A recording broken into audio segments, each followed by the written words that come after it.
Podcast Kolaborasi Medan Berkah. Selamat datang di podcast Kolaborasi Medan Berkah. Bersama saya Akmal Lautari yang akan memandu podcast kali ini terkait dengan Lembaga Pemberdayaan Masyarakat Kota Medan. Dengan semangat kolaborasi yang diusung oleh Wali Kota Medan Bobi Nasution, seluruh pihak diharapkan dapat memberikan dukungan positifnya agar pembangunan yang dilakukan menjadi lebih tepat sasaran. Salah satu dukungan itu muncul dari Lembaga Pemberdayaan Masyarakat atau yang kita kenal dengan LPM, yang memiliki peran signifikan dalam mendukung pemerintah di berbagai aspek, baik pembangunan maupun penyelenggaraan pemerintahan. Lalu apa saja sebenarnya peranan LPM bagi pembangunan di Kota Medan dan bagaimana program-program yang akan dilakukan? Untuk itu langsung saja kita berbincang dengan narasumber kita pada hari ini, ada Bapak Rudi Suntari SAG. Assalamualaikum warahmatullahi wabarakatuh. Waalaikumsalam warahmatullahi wabarakatuh. Baik, Bapak selamat datang di podcast Kolaborasi Medan Berkah. Iya. Apa kabarnya hari ini? Sehat. Alhamdulillah. Alhamdulillah.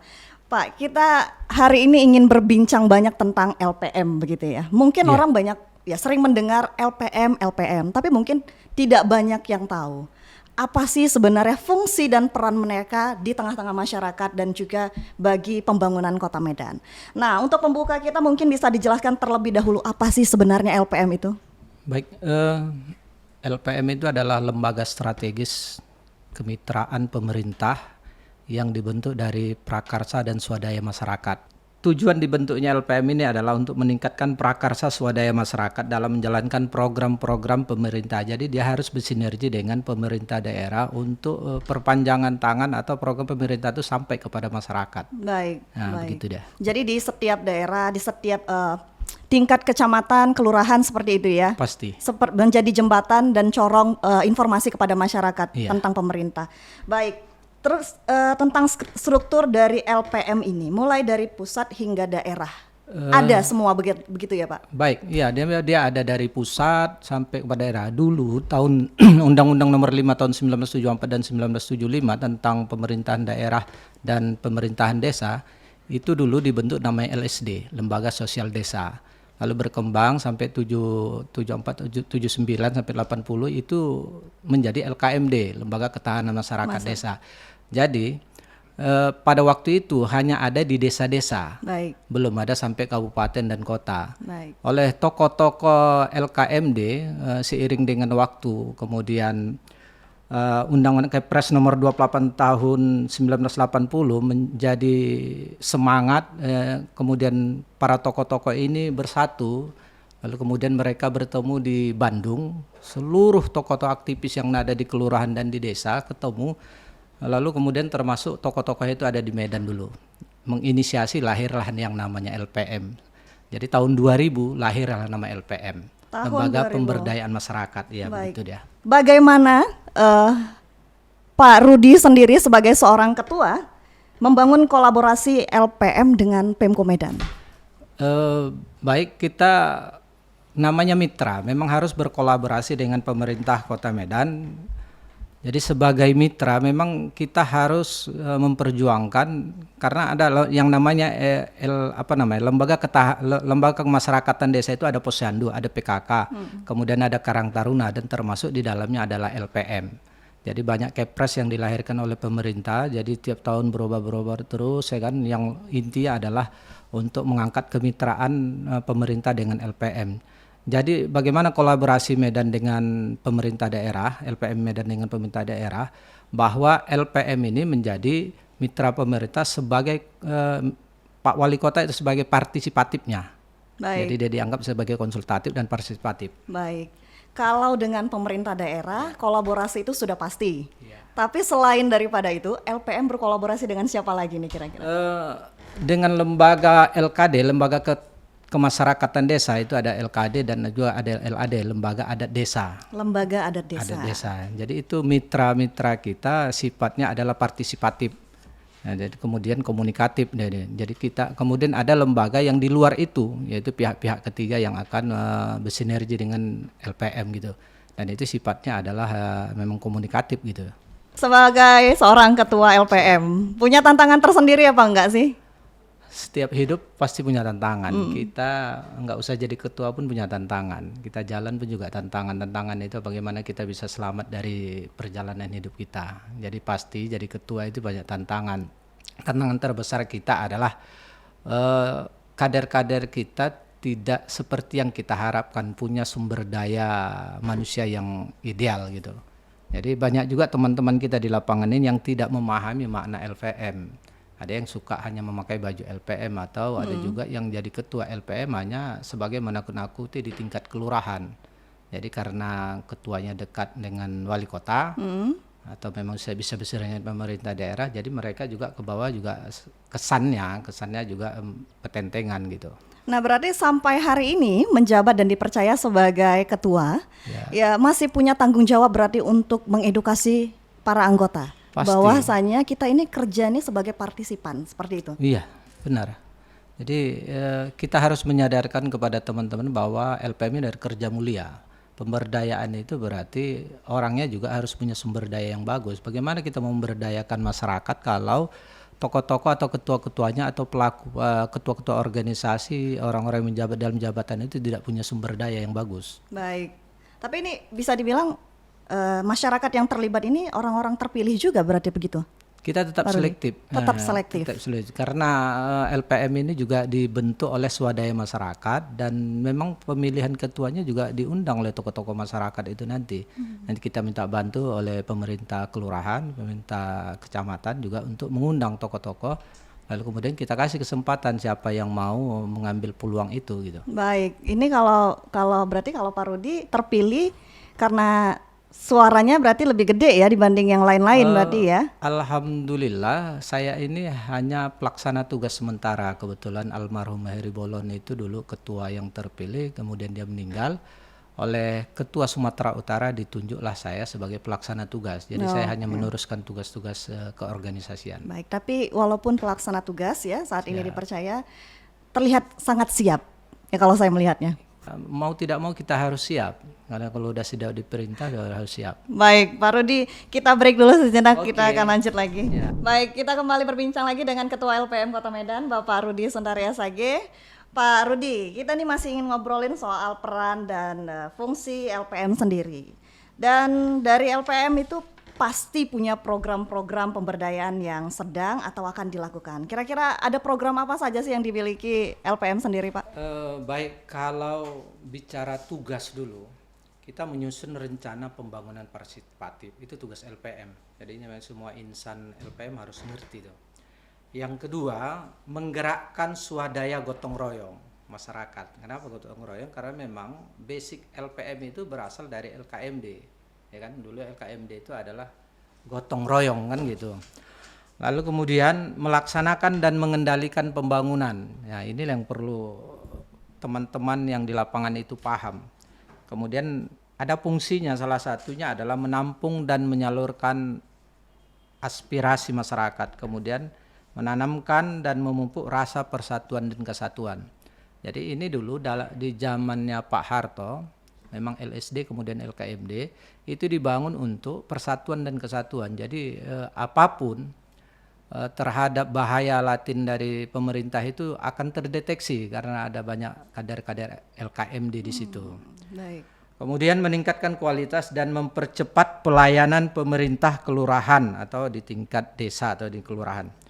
Kemudian menyusun dan merencanakan, melaksanakan, mengendalikan, dan bahkan melestarikan hasil pembangunan secara partisipatif. Itulah tugas dan fungsinya. Lalu kemudian hari ini, karena saya adalah PLT, program yang sudah dilakukan oleh LPM Kota Medan, yang pertama itu adalah stunting. Nah, lalu ibu-ibu hamil apa itu memang program kita lah. Maka kita, LPM Kota Medan ini, lebih dekat dengan Dinas Pemberdayaan Perlindungan Perempuan dan Anak gitu ya. Baik. Kemudian pemberdayaan masyarakat. Nah, disitulah kita posnya gitu. Kemudian kita lebih banyak terinteraksi dengan mereka, dengan dinas tersebut karena memang berkaitan dengan kesehatan dan ibu-ibu hamil gitu. Lalu kemudian ada satgas-satgas bencana yang kita bentuk. Itu yang sudah berjalan selama ini. Kemudian hari ini kita lebih banyak keliling kecamatan-kecamatan. Jadi kita silaturahmi kepada pihak-pihak kecamatan, kita minta waktu dari pihak kecamatan, dari pihak camat, kemudian disambut hangat kita. Dan di sana kita sampaikan bahwa kepada kader-kader LPM tolong diingat ada 5 program dari pemerintahan Kota Medan yang menjadi program Wali Kota Medan. Yes, program prioritas Bobi Program Nasution. prioritas Bobi Nasution. Dan itu harus diingat oleh kader-kader LPM dan itu memang pas gitu. Ya, yang pertama termasuk masalah kesehatan, kemudian penanganan banjir kan gitu, kemudian infrastruktur. Nah, LPM harus hadir di program inti, program pokok dari Wali Kota Medan itu. Kemudian termasuk heritage kawasan industri kan gitu. Nah, LPM hari ini sangat bergandengan tangan terutama dengan pengembangan UMKM. Dan hari ini kita backup langsung kepada masjid-masjid mandiri yang hari ini memang menjadi sebuah program pemerintah untuk memberdayakan masjid. Nah, lewat ada program MOM ya kan, sabun itu yang dibuat oleh Masjid Baitus Salam ya kan. Nah, itu kita backup habis, kita sosialisasikan kepada teman-teman kita supaya ini diberdayakan dulu dan kita menjadikan sebuah penghasilan yang bagus kepada masjid itu sendiri. Baik, tadi saya tertarik penanganan stunting juga LPM turut tangan. Iya. Gitu. Sejalan dengan fokus Wali Kota Medan hari ini. Kira-kira sebenarnya secara rinci apa aja sih yang dilakukan LPM dalam penanganan stunting sendiri? Penanganan stunting itu adalah mereka sudah melaksanakan itu, sudah terjadi program-program itu terhadap ibu-ibu hamil, kemudian ikutlah mereka terlibat dalam program-program pelaksanaan stunting, sosialisasi, bahkan memang turun ke kelurahan-kelurahan. Baik, langsung bersentuhan dengan masyarakat berarti ya, Pak Rudi. Pak Rudi, untuk keterlibatan masyarakat sendiri seperti apa? Mereka antusiaskah untuk langsung terjun ikut serta dalam program-program LPM dan sebaliknya? Tentu, karena ini adalah yang berkaitan dengan masyarakat, maka masyarakat itu punya waktu yang sangat peduli kepada apa yang dilakukan oleh LPM. Karena itu kan memang program pemerintah, kita hanya menjadikan ini supaya cepat nyampe kepada masyarakat. Artinya masyarakat antusias, begitu juga dengan sebaliknya. LPM pun juga demikian, Oh gitu iya, ya. pasti. Saling melengkapi dan Pasti. saling berkolaborasi. Baik, Pak Rudi, kalau boleh disampaikan nih, dibocorkan, kira-kira pemberdayaan itu berjalan di wilayah mana sih di Kota Medan? Seluruh Kota Medan itu di kelurahan memang harus terjadi pemberdayaan itu idealnya. Tapi harapan kita itu tidak sesuai dengan kenyataan. Kenapa? Karena pemberdayaan itu kalau kita katakan berhasil tentu jauh dari harapan. Oleh karena itu kita butuhkan keseriusan teman-teman LPM itu untuk melakukan pemberdayaan. Hari ini kita sudah cek dari seluruh kelurahan-kelurahan itu banyak yang stagnan. Salah satu penyebabnya adalah mereka tidak bisa bersinergi dengan pihak-pihak kelurahan dan pihak kecamatan. Nah, itu kadang-kadang itu saya bilang tadi di awal, bahwa kesannya proyek LPM itu hanyalah persoalan retribusi sampah. Jadi kesannya ada proyek, hanya ada uang di situ kan gitu. Padahal pemberdayaan itu kan bukan hanya sampah gitu. Hampir semua IPOLEK ideologi politik sosial budaya. Jadi seluruh struktur yang ada di masyarakat itu LPM harus hadir di situ. Jadi kalau sebenarnya partisipasi masyarakat sudah kita sambut, lalu kemudian kita bisa aspirasi masyarakat itu bisa kita dapat, tentu program itu nyampe kepada masyarakat. Tapi kalau kita tidak mampu melihat apa sih sebenarnya yang diinginkan oleh masyarakat, maka program itu juga tak ada. Cuma dia berpikir ini ada sampah, ini bisa duit, aku jadi ketua, aku udah dapat setoran kan gitu. Ya nggak nyampe ini target kita. Inilah kenyataan hari ini. Menjadi tantangan tersendiri. Menjadi ya, tantangan. Pak Rudi, ya. Tapi tadi kan kalaupun disampaikan mungkin stagnan. Kita punya 151 kelurahan di Kota Medan, ya kan? Gak mungkin nih dari upaya-upaya pemberdayaan yang dilakukan tidak ada yang berhasil. Kira-kira di mana nih? Saya pengen tahu nih yang paling dikatakan berhasil dari upaya pemberdayaan yang dilakukan LPM. Hari ini sebenarnya dari beberapa kelurahan itu mereka sudah melaksanakan, tapi banyak terpola hanya penanganan sampah, saya bilang. Jadi kita tidak temukan ada satu penelitian yang menyatakan bahwa LPM itu loh hasilnya ini gitu. Ini yang tidak kita dapatkan dari seluruh media massa yang hari ini kan. Kita tidak temukan itu. Jadi bagaimana kita bilangkan di kelurahan itu ini yang berhasil, di kelurahan ini nggak ada. Ya kalau memang itu berhasil, pasti masyarakat akan ngomong LPM ini kan gitu. Itu tantangan dan tugas kita. ketua loh ini Iya, hari ini. pasti. Baik, tapi selain pemberdayaan, sesuai dengan namanya Lembaga Pemberdayaan Masyarakat, kira-kira program apa lagi sih yang dilakukan oleh LPM sendiri? Iya, termasuk sebenarnya ketahanan dan keamanan itu bahagian dari LPM juga, karena memang dasarnya itu untuk menjaga ketahanan keamanan, kemudian gotong royong. Nah itu tidak boleh dilupakan itu. Maka di Sumut sudah ada program itu program Siskamling namanya, hubungan dengan masyarakat, dan itu sudah berjalan. Nah itu yang harus kita sambut betul, bahwa hampir di setiap lingkungan sebenarnya LPM itu harus hadir untuk menjawab tantangan umat itu terhadap berjalannya miras dan narkoba. Karena LPM harus masuk gitu, bagian-bagian menyelamatkan kader-kader masyarakat di situ. Ternyata tidak semudah dan segampang yang saya pikirkan kerja LPM ini, begitu ya Pak Ketua ya. Siap. Tapi kalau melihat tadi seperti yang disampaikan bahwa LPM punya fungsi tugas yang mulia ternyata, ya kan? Tapi mereka ini kan nggak digaji, itu gimana Pak Ketua? Inilah problemnya. Jadi tadi saya lihat di media massa, di medsos saya kan, di Surabaya itu kader-kader LPM di kelurahan digaji 700.000 tahun 2020. Kemudian di Sulawesi juga digaji. Nah di Medan belum ada. Harusnya memang diberikan gitu insentifnya supaya kader-kader itu bisa bergerak dengan ini. Kalau enggak ya inilah namanya ketua kan akan berpikir dia ini cuman cari ancak. Ini problemnya itu. Pemberdayaan ya kan, Iya. pemberdayaan. Jadi gimana kita bisa memberdayakan anggota kita sendiri ya kan? Kan Iya, begitu kalau betul. tidak ada penggeraknya juga seperti itu ya. Nah, ini kan dalam waktu dekat kita akan pemilu nih, begitu ya Pak Rudi ya. Nah, peran LPM sendiri itu gimana sih? Ya, dalam waktu dekat ini LPM itu punya peran menyadarkan kepada masyarakat untuk datang ke TPS dan memilih. Persoalan pilihannya apa, ya silakan. Karena itu adalah bagian dari demokrasi. Yang namanya pemilu harus bahagia, jangan pula sampai berkelahi, kan gitu. Nah, itu yang harus kita sampaikan kepada teman-teman kita di lapangan. Manfaatkan peluang itu, jadilah yang ngajarkan tentang bagaimana pemilu yang baik gitu. Jadi di LPM ini banyak kader-kader kita tokoh-tokoh partai. Nah, jadi banyak kader-kader. Jadi di LPM ini tidak satu partai, tapi LPM tidak boleh mengarahkan satu ketentuan politik kepada itu gitu. Karena memang LPM bukan lahir untuk itu. Karena lahir LPM itu untuk masyarakat. Gitu. Yang jelas mengajak masyarakat untuk menggunakan hak suaranya. Betul. Dan juga membantu menciptakan kondisi suasana kondusif ya kan, dan karena tanggung jawab kita bersama menjaga keamanan dan kenyamanan Kota Medan. Baik Pak Rudi, kita break sejenak, nanti akan kita lanjutkan kembali. Baik sahabat kolaborasi, kita akan berbincang lagi. Ini terakhir kita ingin tahu apa sih sebenarnya harapan dari LPM sendiri melihat kemajuan dan pembangunan Kota Medan hari ini sebagai mitra strategis di luar pemerintah, ya kan, di luar pemerintah.